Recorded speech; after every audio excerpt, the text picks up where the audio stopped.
नमस्कार दोस्तों, स्वागत है एक और नए शानदार वीडियो में। बात करने वाले हैं एसएससी जीडी कांस्टेबल का फॉर्म कैसे फिल करेंगे। स्टेप बाय स्टेप मैं आपको जो एक लाइव फॉर्म फिल करके बताऊंगा ताकि आपको फॉर्म फिल करने में किसी प्रकार की मिस्टेक ना हो। एसएससी की ऑफिशियल वेबसाइट पे आएंगे तो 24 तारीख के डेट में एसएससी जीडी कांस्टेबल की वैकेंसी आ चुकी है। इस बार जो पदों की संख्या रखी गई है वो है 26,146। अगर आप 10वीं पास हैं तो आप इस वैकेंसी के लिए फॉर्म को अप्लाई कर सकते हैं।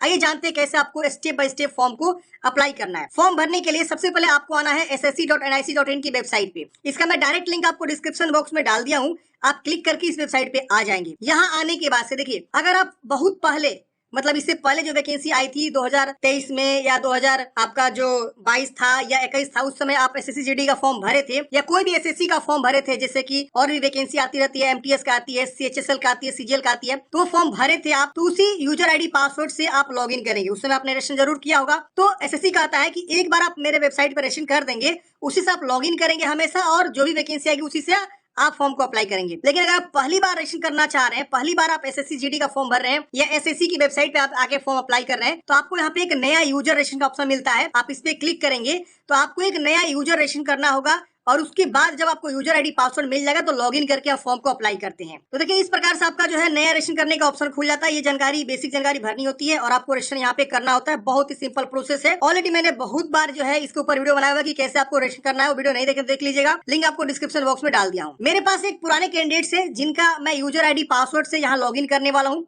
आप भी अपना यूजर आईडी पासवर्ड से लॉगिन करके फॉर्म को अप्लाई कर सकते हैं, अगर आप पहले जो एसएससी का फॉर्म भरे थे। तो अगर आप यूजर आईडी पासवर्ड भूल चुके हैं तो यहाँ देखिए फॉरगेट पासवर्ड का भी ऑप्शन है। आप इस पे क्लिक करेंगे, यहाँ अपना राज्य चुनाव करेंगे, फिर यहाँ पे कोई ईमेल आईडी या मोबाइल नंबर लिखेंगे। मान लीजिए हम यहाँ पे ईमेल आईडी लिखते हैं अपना, सपोज। इसके बाद से हम यहाँ पे जो है सबमिट करेंगे ना, तो यहाँ पे जो है मेरे ईमेल आईडी पे एक ओटीपी जाएगा, मोबाइल पे भी ओटीपी जाएगा, दोनों में से कोई एक होना चाहिए। जैसे ओटीपी जाएगा ना, ओटीपी वेरीफाई करेंगे तो तुरंत आपका रजिस्ट्रेशन नंबर शो हो जाता है जो आपका यूजर नेम होता है, और पासवर्ड बोलता है तुरंत बना लीजिए। तुरंत पासवर्ड बना लेते हैं, आपका जो है आईडी रिकवर हो जाता है। इजीली जो है आप आईडी रिकवर कर लेते हैं। तो ये भी प्रोसेस है, अगर आप फॉरगेट करना चाहते हैं तो ऐसे आप फॉरगेट भी कर सकते हैं। तो चलिए अब आप जानते हैं कैसे फॉर्म को अप्लाई करना। तो मेरे पास एक यूजर आईडी पासवर्ड है। हम क्या करेंगे, यूजर आईडी पासवर्ड लिखेंगे और लॉग इन करेंगे। लॉग इन करते हैं फ्रेंड्स, इस प्रकार से आपका जो है कांस्टेबल जीडी का जो है फॉर्म आपको दिख जाएगा आपका डैशबोर्ड पे। यहाँ पे आपको अप्लाई का ऑप्शन मिलेगा, अप्लाई पे क्लिक करेंगे करना है। तो हम यहाँ पे लॉगिन करना बता दिए थे। अब यहाँ पे हम जो है अप्लाई वाले पे क्लिक करेंगे।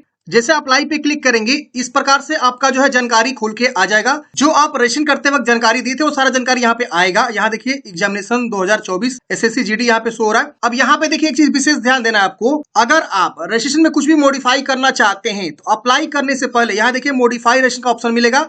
आप मॉडिफाई रजिस्ट्रेशन पे क्लिक करके मॉडिफाई जरूर कर लीजिएगा। अगर आप मॉडिफाई करना चाहते हैं तो, नहीं करना चाहते हैं तो अप्लाई पे आगे कंटिन्यू करेंगे। चलिए हम यहाँ नीचे आते हैं, सीधे आपको यहाँ पे आ जाना है 15.1 वाले पॉइंट पे। यहाँ पे पूछ रहा है कि आपको एज में छूट चाहिए कि नहीं चाहिए। अगर आपकी उम्र ज्यादा हो चुका है और आप SC/ST से आते हैं तो आप 5 साल का छूट ले सकते हैं, OBC से आते हैं तो आप 3 साल का छूट ले सकते हैं। तो आप यहाँ यस करेंगे और अपना जो है कैटेगरी यहाँ चुनाव कर लेंगे, जो कि ऑलरेडी यहाँ पे मेरे केस में आ रहा है। अगर आप नहीं लेना चाहते हैं, आप उम्र के दायरे में आ रहे हैं, तो आप यहाँ नो कर देंगे, ये आप उम्र छूट नहीं ले पाएंगे। ठीक है ना। तो ऐसे आपको बता देना। अगर आपके पास एनसीसी है तो हाँ करेंगे और अपना सर्टिफिकेट बताएंगे किस प्रकार का एनसीसी सर्टिफिकेट है आपके पास। नहीं है तो आप इसे नो कर देंगे। इसके बाद से आपको जो है preference of examination centre, exam centre का प्रीफरेंस देना है। तो यहाँ पे आप बताएंगे पहला एग्जाम सेंटर आप कहाँ रखना चाहते हैं, फिर दूसरा कहाँ रखना चाहते हैं, तीसरा कहाँ रखना चाहते हैं। ऐसा आप एग्जाम प्रीफरेंस दे सकते हैं अपने अकॉर्डिंग, जहां मन वहां आप दे सकते हैं। Medium of computer based examination, किस एग्जाम मतलब किस लैंग्वेज में आप एग्जाम देना चाहते हैं, आपका कौन सा माध्यम रखेंगे। तो जैसे यहाँ हिंदी, इंग्लिश, असामी, बंगाली, गुजराती, तमाम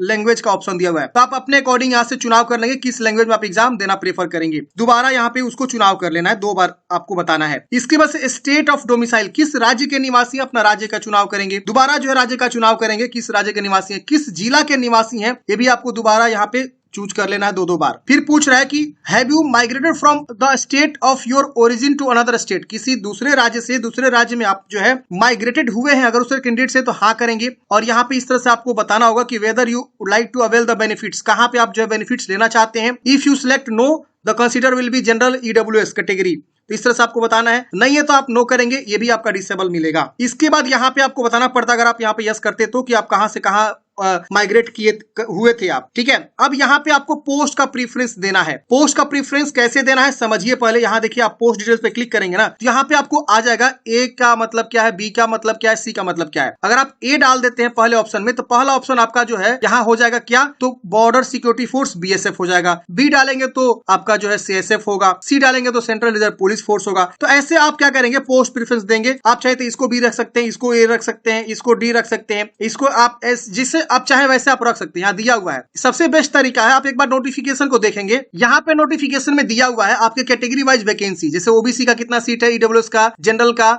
और यहाँ पे फोर्स का भी नाम दिया हुआ है कि किस फोर्स में कितनी वैकेंसी है। फीमेल है तो फीमेल के लिए दिया हुआ है। तो इसके अकॉर्डिंग आप देखते हुए अपना प्रीफरेंस याद देंगे कि हम पहला किसको रखेंगे, दूसरा किसको रखेंगे।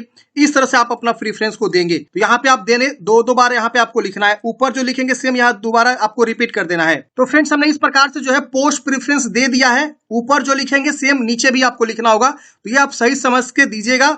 अकॉर्डिंग टू नोटिफिकेशन में जो वैकेंसी दिया गया उसके अकॉर्डिंग आप यहाँ पे पोस्ट प्रेफरेंस को दीजिएगा। अब यहाँ पे आपको हाईएस्ट क्वालिफिकेशन, आप मैक्सिमम कहाँ तक पढ़ाई किए हुए हैं यहाँ पे आपको बताना है। तो यहाँ पे जो है वो सभी जो है क्वालिफिकेशन दिख जाएगा। आपका बीए है, आपका इंटरमीडिएट भी दिख जाएगा। तो अगर आप इंटरमीडिएट पास हो चुके हैं तो इंटरमीडिएट चूज करेंगे। अगर आप ग्रेजुएशन पास हो चुके हैं तो ग्रेजुएशन चूज करेंगे। फाइनल मैं बता रहा हूँ, सिर्फ आप थर्ड ईयर में या फर्स्ट ईयर में है तो नहीं, फाइनल कंप्लीट हो गया तो ही बताएंगे, नहीं तो इंटरमीडिएट चूज करेंगे। मैट्रिक तक ही पढ़े तो मैट्रिक ही आप सिर्फ चुनाव कर सकते हैं, यहाँ ऑप्शन मिलेगा। फिर दोबारा से आपको यहाँ पे बताना है कि जो डिटेल एजुकेशनल क्वालिफिकेशन है उसको चुनाव करिए। तो 10th स्टैंडर्ड यहाँ पे आपको चूज करना है। फिर यहाँ पे आप पास है कि अपीयरिंग है तो पास यहाँ चूज करेंगे। और यहाँ पे पासिंग ईयर ऑटोमेटिक आ जाएगा। ये आपका रजिस्ट्रेशन से उठाया हुआ है पासिंग ईयर ऑटोमेटिक। यहाँ जो है आपका ये सब हट जाएगा, स्टेट बोर्ड ये सब हट गया है। रोल नंबर ऑटोमेटिक ये उठा लिया है, जो आपने रजिस्टर करते वक्त दिया था। तो ये आपका ऑटोमेटिक ये देखिए उठा रहा है, देख रहा ना, धीरे से बदल रहा है यहाँ पे जानकारी। ये आप कैसे उठाया हुआ है, तो ये रजिस्टर करते हुए आपने जानकारी ऑलरेडी दिया हुआ है। फिर परसेंटेज बताएंगे आपको कितना परसेंट है, तो या तो सीजीपीए बताइए तो परसेंटेज। अगर परसेंटेज हटा के सीजीपीए लिखेंगे तो सीजीपीए आपका यहाँ पे आएगा। देखिए इस प्रकार से, देख रहे हैं ना। अगर परसेंटेज तो परसेंटेज लिखिए, कोई एक ही आप लिख पाएंगे। तो अगर आपका सीजीपीए वाला ऑप्शन है तो सीजीपीए लिखिए, अब परसेंटेज है तो परसेंटेज वाला ऑप्शन यहाँ पे आपको लिख देना है कि कितना परसेंट आपको मैट्रिक में मिला हुआ है। यहाँ पूछ रहा है 27 नंबर में, क्या अपना पर्सनल इन्फॉर्मेशन जो है अवेलेबल कराना चाहते हैं जब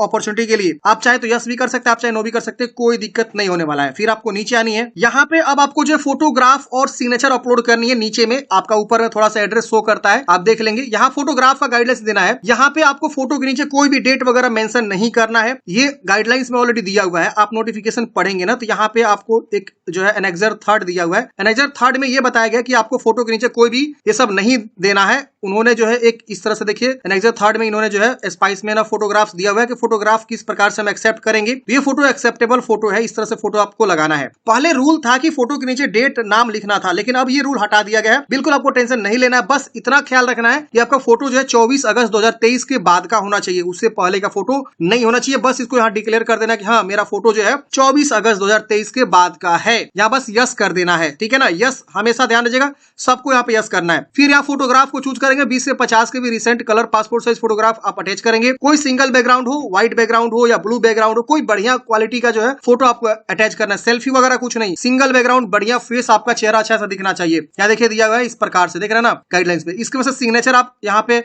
अटैच करेंगे। सिग्नेचर जैसे भी आप करते हो वैसे सिग्नेचर अटैच करेंगे। कई सारे लोग गलती करते हैं सिग्नेचर में कि वो जो है क्या करते हैं, कैपिटल लेटर में सिग्नेचर कर देते हैं। वो बिल्कुल गलत प्रैक्टिस होता है। सिग्नेचर आपका जो है सही होना चाहिए, अच्छा सिग्नेचर होना चाहिए। कैपिटल लेटर में सिग्नेचर कभी नहीं होता। आप किसी का देखें कैपिटल लेटर में सिग्नेचर नहीं, तो सही से सिग्नेचर को अटैच करेंगे। 20 से कम होना चाहिए, 10 से 20 के बीच साइज होना चाहिए। फिर यहाँ पे यस कर देंगे। यहाँ पे नीचे आएंगे, इसको एग्री करेंगे, इस कैप्चा कोड को भरेंगे और प्रीव्यू पे क्लिक करेंगे। प्रीव्यू करते हैं फ्रेंड्स, आपका पेज प्रीव्यू यहाँ दिखेगा। आप जानकारी को वेरीफाई करेंगे, जो भी अपनी जानकारी यहाँ पे दिया है सब चीज सही है। और इसमें कुछ भी गलती है तो आप यहाँ मॉडिफाई करेंगे, एडिट मॉडिफाई का ऑप्शन है। नहीं गलती है तो यहाँ पे आप फॉर्म को सबमिट करेंगे। सबमिट करते बोलेगा कि you can't edit after final submission, मतलब फाइनल सबमिट करने के बाद आप दोबारा एडिट नहीं कर सकते हैं। चलिए ओके करते हैं। ओके करते ही आपका फॉर्म यहाँ देखिए लिख रहा है कि एप्लीकेशन फॉर्म इज रिसीव्ड, मतलब आपका फॉर्म जो है रिसीव्ड हो चुका है। कंटेंट नॉट वेरीफाइड, अब आपको इसका टेंशन नहीं लेना है। कंटेंट अब ये एसएससी वालों का काम है कि आपका कंटेंट को वेरीफाई करेंगे और जो है एडमिट कार्ड जारी करेंगे। आपका बस यहाँ दिखा देना एप्लीकेशन फॉर्म इज रिसीव्ड, बस done, all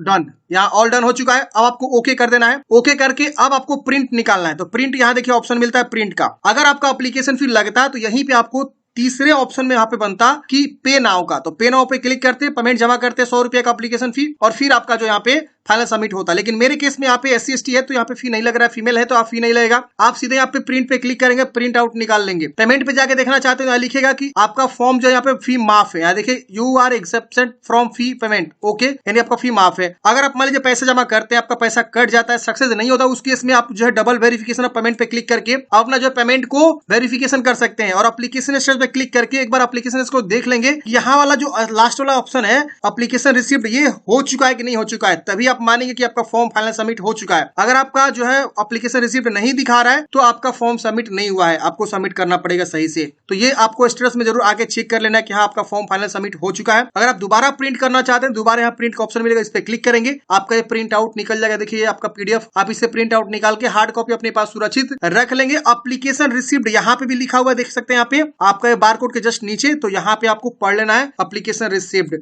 I hope friends आपको समझ में आया होगा कि SSC GD कांस्टेबल का फॉर्म कैसे फिल करेंगे। आपके मन में कोई भी डाउट है कमेंट में पूछेगा। मिलते हैं नेक्स्ट वीडियो में। जय हिंद।